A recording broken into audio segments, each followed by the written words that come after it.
Hello guys! Welcome back to my channel at ngayon ay ituturo ko naman sa inyo kung paano i-download ang YouTube Studio. So, pumunta kayo sa Google. Yun ang ating first step.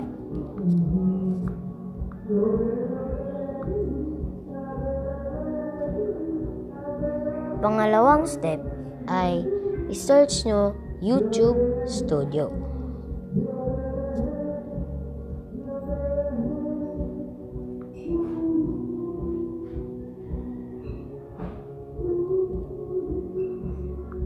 YouTube Studio free download pala.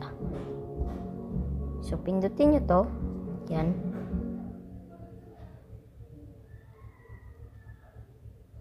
Pindutin nyo yung download.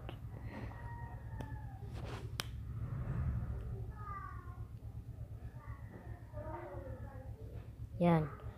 Download. Yan. Ulitin natin yung download. Yan. Maghintay lang kayo. Yan. I-download nyo.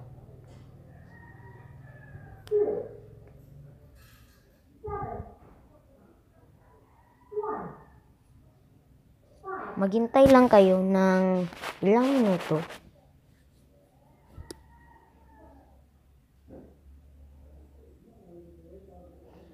Yan.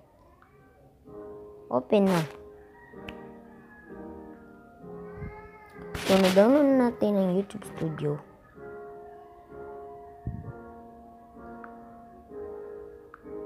I-download na lang at tapos na. Ito na ang YouTube Studio nyo. Yan.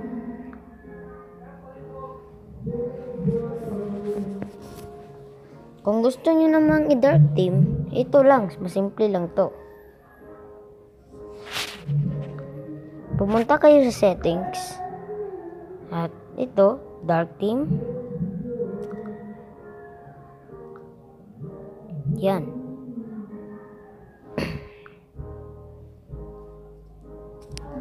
Sana naman ay nag-enjoy kayo dito sa video. At kung na-enjoy naman ito, please like and subscribe to my channel. Salamat sa panonood guys.